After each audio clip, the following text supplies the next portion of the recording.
This is an audio recording of Bob the Photographer by Arthur M. Winfield, narrated by Right Here Audio. Chapter 3. Bob at the Halfway House. When Bob and Frank Lands entered the dining room and looked around at the guests present, they saw nothing of James Casco. "Most likely in the bar room," said Frank. "He's a pretty heavy drinker." They did full justice to the spread, and then the young man lit a cigar and Bob followed him out on a side piazza, which was almost deserted. Frank had hardly seated himself when a door at the end of the piazza opened, and James Casco came out. The scar-faced fellow had been drinking freely, and the habitual scowl upon his face was deeper than ever. "So you are here, eh?" he said abruptly. Frank stared at him. "Did you address me?" he demanded coolly. "I did, and you know it. What do you mean by following me?" "I was not aware I was following you." "It's false!" cried Casco. "You've been following me all the way from New York." The young man jumped to his feet. "See here, Casco, I want you to shut up. I have not been following you, and I am not in the habit of being addressed as you have addressed me. The quicker you get out of here, the better." "Humph! So you fancy you can bluff me?" sneered the scar-faced man. "It's no bluff. I want you to take back what you said." "Take back nothing, Lands. You are a sneak. And worse, and—" Casco did not finish. Drawing back, Frank left out with his right hand, and Casco received a slap on the cheek that sent him staggering. "The next time you address a gentleman, be careful what you say." With a howl of pain and rage, Casco gathered himself together. Bob looked on with keen interest. Frank seemed to be well able to take his own part, and so the youth saw no reason to interfere. Muttering something under his breath, Casco now sprang to the edge of the piazza and looked around. No one appeared in sight. Bob was standing in a deep shadow, and in his rage the scar-faced man did not notice him.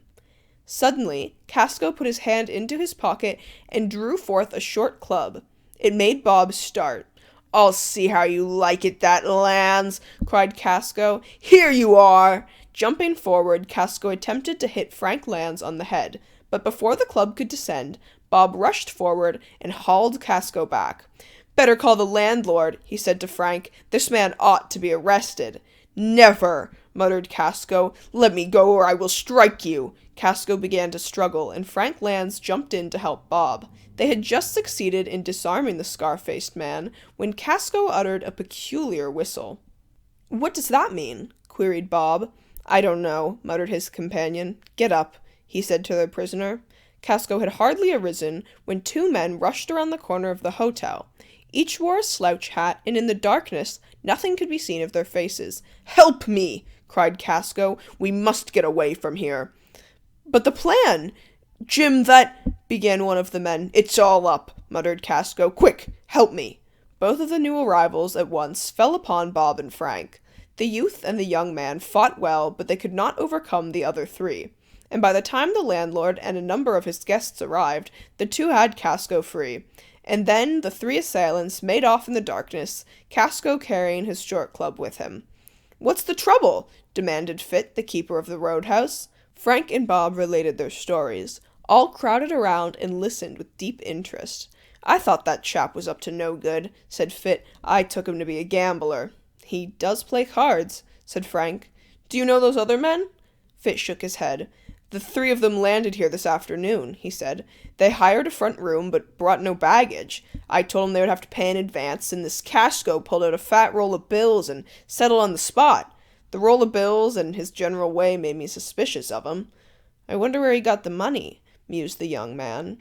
"When he was discharged from our house, he was compelled to make up a deficiency in his accounts, and he then claimed he was without $1.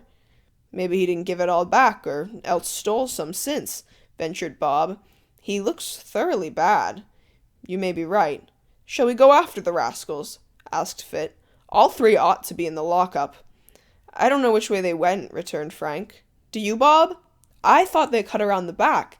Is there a road in that direction?" "Yes, Martin's Lane comes through, and meets the road alongside the railroad track," answered the hotel keeper. Then perhaps they took that road, suggested Bob. If you say the word, Frank, we'll go after them. Couldn't find 'em in the dark, said Fit, who was too scared to venture on such a quest. I've got pretty good eyes, laughed the youth. A hurried consultation was held, and Frank and Bob started off alone. Bob carrying a revolver Fit had loaned him, Frank being supplied with a weapon of his own. On the two went until Bob came to a sudden halt and plucked Frank by the sleeve. "Hush!" whispered the youth. "What did you see?" came in a low tone. "Do you see that stack of hay over yonder?" "Yes." "I'm pretty sure I just saw a man dodge behind it." "Only one?" "Yes, but the whole three may be there. Wait here for a few minutes." "What do you intend to do?" "Go back a short distance and jump the fence. There's a ditch there, and I think I can crawl along and get on the other side of that haystack. Hadn't I better go along?" "No. You watch out on the road. They may make a dash, and then you will have to go after them. My idea is to see if they are there without letting them discover me. And if they are, then I'll give you a signal. A whippoorwill cry, and you can hurry off for help, and we can capture them. Understand?" "Yes, but the danger," protested Frank. "I don't mind it. Now I'll be off. Watch the haystack and listen for the whippoorwill cry." And with these words, Bob slipped into the shadow of some nearby bushes, leaving Frank standing by a tree in the lane alone. Frank stood perfectly still for several minutes and then moved silently toward a stone near the fence, intending to rest until he should hear from Bob in one way or another. Having seated himself, the young man drew out his pistol and examined it to make sure that it was in proper condition for use. It was then that he made a discovery which caused him to utter a low cry of dismay. The weapon was empty. "That's a fine state of affairs," he muttered to himself, "and the cartridge box in my satchel, too. I ought to be kicked for not looking at the pistol before we left the hotel." Frank was thoroughly put out, but this did no good, and with something of a sigh, he restored the useless firearm to his pocket. "I ought to have something," he went on. "I wonder if I couldn't cut a stick somewhere in the bushes." He arose once more, and getting out his pocket-knife, proceeded to cut a sapling, which he quickly reduced to quite a respectable club, having several hard knobs at one end. "There! I reckon if a fellow got that on the head, it would make him see stars," thought Frank. "It isn't as good as a loaded pistol, but it's better than nothing." Quarter of an hour passed, and still he heard or saw nothing of Bob. "He's making slow work of it," soliloquized the young man. "I presume he wants to make sure and not walk into any trap. Dear me, but this is lonely, and I half wish I was back at the hotel." Another quarter of an hour passed, and Frank arose to walk to a spot several yards away, and thus obtain a different view of the haystack, which was all of 200 feet back in the meadow lot. Scarcely had he walked a rod when a shadow crossed his shoulder. He wheeled about to see what was there, but no one was in sight. What did it mean? Had a night bird swept near, or had he merely imagined the shadow there? He grasped the club a little tighter and listened with strained ears. A faint crackling sound reached him, coming from a distance but a few feet away. Again he swung around. A form leaped directly before him, the form of James Casco. "Casco! You were right, Lance. So you are following me again." "I am following this time, yes. Stop where you are." "What do you mean?" "Move another step, and you will be sorry for it." And Frank drew his empty pistol and pointed it. Casco was somewhat dismayed, but only for a second. Then he rushed at Frank. At the same instant came a whippoorwill. In the excitement, however, the young man did not notice it. Casco rushed in and knocked up Frank's weapon, at the same time uttering the same whistle he had used on the hotel piazza. Knowing that this was a call for help, Frank tried to run away. Casco promptly tripped him up and then came down on the young man. "Do you give in?" he demanded. "No," returned Frank firmly. Without ado, the scar-faced man brought down his club upon Frank's head. It was a vicious blow, well directed, and with a groan the young man fell back insensible. "He'll not worry me again, I reckon," muttered Casco as he surveyed the inanimate form before him. "I suppose I might as well go through him now I have the chance. By Jove, this is starting on the new career for certain. No backing out after this." Casco bent over Frank's form and began a rapid search of his victim's pockets. He brought to light a roll of bills amounting to $70, a number of letters and documents, and several things of less importance. "A pretty good haul," muttered the thief. Just then the bushes parted, and one of the men wearing a slouch hat came over the fence. "Where are you, Casco?" "Hello, Barker. I've knocked him out." "Him? Who?" "The fellow I had a row with at the hotel. I felt certain he must be somewhere around here." "Humph! You seem to have a grudge against him." "I have. It was he exposed me in New York. I might have had that snap yet if it hadn't been for him." The man called Barker chuckled, as if what he had been told was a joke. "What was his pockets worth?" "Not much. A handful of change and these letters." "What will you do with him?" "Throw him in the ditch, behind the bushes. They won't find him so easily." "All right." The two caught up the limp body and, taking it to the ditch, threw it in. In the meantime, Bob had crawled along the ditch to a point almost directly behind the haystack. It was so dark here that he could see but little, but his ears were on the alert, and by listening intently he made out the faint murmur of voices. He could not make out what was said, and after waiting for several minutes he ventured a couple of yards closer. Then he beheld the two men in slouch hats in low but earnest conversation. Casco was nowhere to be seen. Making sure that he was not discovered, Bob drew still closer to learn, if possible, what had become of the scar-faced man. "Well, Grogan, what do you think of Casco's plan?" he heard one of the men say. "Sure, and I think it purty bold, Barker," replied Grogan, who was undoubtedly an Irishman. "'Tis a fine way to make money without working." "It's not so fine if you get caught," replied Barker. "To my mind, it's rather risky." "Sure, and how could it be if Casco gets in with the—" "Hush!" "What's that?" Barker sprang up from his bed on the hay. "Fat did yez hear?" demanded Grogan in alarm. "I heard some kind of noise. Perhaps 'tis Casco coming back." Barker looked around, and Bob did his best to keep out of sight. His foot had struck a dry stick, which had snapped in two, making quite a loud report. The two men went on talking, but Bob caught only a few words to the effect that inside of a week Casco would have some plan ready in all its details. "They're up to no good," thought Bob. "I think their talk means robbery on a large scale and nothing else." Presently from the road came a sharp whistle. Barker again jumped up. "It's a signal from Casco," he said. "Something's wrong. Look around here while I go out and see what it is." He hurried off. Grogan sprang up a moment later and almost immediately sighted Bob lying in the long grass. "Who be yez?" he demanded, pouncing upon the youth.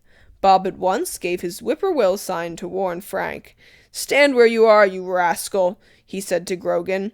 "Bad cess to ya!" cried the Irishman. "Do yez think I'm to be overpowered by an Indade knot?" He rushed at Bob, and a desperate struggle ensued. Chapter 4. Bob is left to his fate. Bob was strong for his age, but his strength was nothing compared to that of Mike Grogan, who now faced the intrepid youth. The Irishman was every inch of 6 feet in height, and as he towered in front of Bob, it looked as if he would crush the boy. As he closed in, he struck out at Bob several times, but the youth ducked and dodged, and not a blow took effect. Then the Irishman tried new tactics. He pretended to run, and when Bob followed, he turned swiftly and caught the youth by the waist. "Now I have yez," cried Grogan. "How do you like that, my bee?" He threw Bob on the ground and kicked him heavily in the side. The youth attempted to scramble up, but the Irishman kicked him again, and then Bob was glad enough to lie still. "'Tis the same boy we met at Fitt's Hotel," muttered Grogan, and he looked closer at Bob. "Fat brought yez here?" he demanded. "That's my business," returned Bob with a gasp. Besides bruising him severely, the kicks had taken all the wind out of him. "Is it?" said Grogan. "Maybe I make it mine too. Lie where yez at, unless yez would rather be kicked to death." "What do you propose to do with me?" demanded Bob. "Yez will see when the time comes." "You have no right to keep me here." Grogan gave a chuckle. "'Tis not the likes of you to be telling me that. I can do mind that. Fat's your name?" "Bob Alden. Does that make you feel any better?" "Do yez belong up to the hotel?" "No." Yous got yourself into a fine pickle when yous put up against me and the others." "You had no right to attack my friend," returned Bob warmly. "It's a pity we didn't capture you then and there." "Shut up! I want no more from ye." Grogan began to get angry, and seeing he could gain nothing by keeping up the conversation, Bob became silent. The youth wondered what had become of Frank Lands. Had he fallen into the hands of Casco or Barker? "It looks like it," thought Bob. "I wish I could get away from this chap and find out for certain." He looked up at Grogan, who still stood over him, smoking a short clay pipe and glaring down at him. The Irishman seemed to read his thoughts. "Yez can't get away, and yez had better not try," he said savagely. "Go for him, Bill," exclaimed Bob to an imaginary person behind Grogan. The ruse worked well. Mike Grogan turned, with a startled air, to confront the person he supposed was about to attack him. On the instant Bob jumped to his feet. His side felt fearfully sore, but to this he paid no attention. "Stop!" roared Grogan as soon as he realized he had been imposed upon. But instead of stopping, Bob dashed for the fence which lined the lane. Grogan came after him at the top of his speed, but the boy was the better runner of the two, and he reached the fence fully 20 feet ahead of the Irishman. Bob vaulted over with a single bound. His intention was to run up the lane and join Frank, if possible. But as he went over the fence, his hopes were crushed before his feet touched the ground on the other side. He fell plump into the hands of Casco and Barker, who were just returning from casting Lands into the ditch some distance away. "Ha! Who's this?" cried Casco. "That boy as I live." "What boy?" asked Barker. "Lands' friend. Catch him." Barker caught Bob by one arm, and running up the scar-faced man, caught him by the other. Bob tried to break away, but found it useless. "Hold him tight, Barker. I'll bind his hands behind him." "What for?" "I have reasons. Hold him. That's it." Casco produced a bit of strong cord, and with it bound Bob's hands together tightly. "Now come along, and don't make any noise," he said to the youth. "Where to?" "To that haystack over there." "I won't go." "What have you been doing out here on the road?" "Nothing," returned Casco in pretended surprise, and he pinched Barker's arm to make his companion keep silent. Bob was about to question them concerning Frank, but he thought it possible Lance had gotten away, and such questions might spoil any chance of rescue as well as the capture of the trio. Seeing he could not help himself, Bob at last went over the fence, and with Casco on one side and Barker on the other, marched to the haystack. Grogan bringing up the rear with a club in hand, ready to strike at the first sign of rebellion. "Now we will sift this matter to the bottom," said Casco, and he came to a halt. "You are Frank Land's friend, are you not?" "I am," returned Bob. "What has become of Lands?" And Casco poked Barker in the ribs on the sly. "I don't know." "Was he with you?" "This is my affair. Answer me." Bob remained silent. Casco pretended to get very angry, but at last simmered down. "He says his name is Bob Alden," put in Grogan. "What's that?" demanded Barker in intense surprise. Bob looked at him and saw that the man was very pale and evidently under strong excitement. "Is your name Bob Alden?" he demanded, facing the youth. "It is." "Did you used to live with old Thompson?" "I did, but I don't remember you," returned Bob, growing interested. "I suppose not. Where have you been since Thompson died?" "I lived with a farmer named Joel Caro." "What are you doing now?" "Answering questions," returned the youth with a faint smile. "I want none of your jokes," growled Barker. "Do you work for a living?" "I expect to, just as soon as I can get a job." "Are you on the road?" "I'm walking to Stampton, if that's what you mean." "Humph! How did you fall in with Lands?" put in James Casco. "He took my part when Caro wanted to whip me, and I'm helping him take pictures in return for my board on the road." The men ceased asking questions, and Casco and Barker walked a short distance away, leaving Grogan on guard. "It's a surprise and no mistake," said Barker in a low tone. "I was sure the boy had gone west. Thompson's relatives said so." "Is the old matter settled up?" questioned the scar-faced man. "Almost, but there might be more money in it," mused Barker. "Say, I have a plan." "What is it?" "I wonder if we could get the boy to join us." "Not likely." "Why not?" "The promise of big money might fetch him." "He looks too honest." "Still, you might sound him." "Only if he refuses, what then? You won't dare to let him go." "I won't give him much information till I am sure of him," rejoined Barker. Bob could not make out what the two men said, but from their actions he felt certain they were conversing about him. "Say, boy," demanded Barker, coming up, "have you any offer of work at Stampton when you reach there?" "No." "You'll find it mighty hard getting a job." "Perhaps I will, but that's none of your affair." "Don't get saucy." "I thought perhaps you might like to leave lands and join us." "What at?" "A little private business we're working." "Does it pay?" "You bet it does." "Do you work hard?" "Not at all." "Then I'm afraid it wouldn't suit me. I've been used to hard work, and if I knocked off it might hurt me." Barker was enraged at this cool reply, and he would have struck Bob in the head had not Casco held him back. "I told you how it would be," said the scar-faced man. "He's too particular for this crowd." "Maybe not," said Bob, who was anxious to learn what were the plans of the gang. "Tell me the work, and I may join." "Can you keep your mouth shut?" asked Casco. "I can where I have to." "We're going to get rich by a bold move," said Barker. "We intend to make $20,000 in one night, and—" "Barker, don't be a fool," cried Casco angrily. "'Tis bad to tell a boy that," grumbled Grogan. "I know what I'm doing," returned Barker. "Will you help us make it?" "You intend to rob somebody, eh?" said Bob with flashing eyes. "We intend to get $20,000. Will you join us and take your share?" "No, I am not a thief." "That may be, but your father would have jumped at the chance," returned Barker coolly. "My father? Did you know my father?" cried Bob in astonishment. "I did. He and I were old friends." "Tell me about him. Where is he?" "Dead. Long ago." "And my mother?" "Dead. Also." Bob took a long breath. Was this man telling the truth? "And you say my father would have jumped at a chance like this?" he said slowly. "Yes. Yes, he and I worked many a little game together and never got caught either. You had better join us and I will show you all the ropes. It beats working hard all to bits."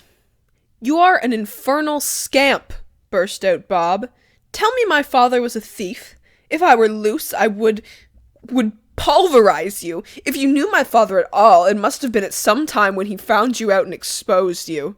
Barker drew back as if shot. Evidently Bob's last remark had struck home. He breathed hard and glared at the youth. "You don't know when you're well off," he cried. "I offer you the best possible chance to make money, and you refuse." "I never trained with thieves," returned Bob stoutly. "Oi, I'll fix yez for that," cried Grogan. "Boys, I have a plan," he said to the others. "Shove him into the haystack," cried Barker. "He's as stubborn as his father was," he added in a lower tone. "I'll fix him later." The three caught up the youth and shoved him into an opening on one side of the stack. "Come on," Barker cried to the other. "We have just about time to do that other work and get away before morning." The three villains hurried from the scene, leaving Bob to his fate. They had gone but a few minutes when the boy smelt smoke. He looked around. Grogan had knocked out his pipe, and the burning tobacco had set fire to the hay directly behind him.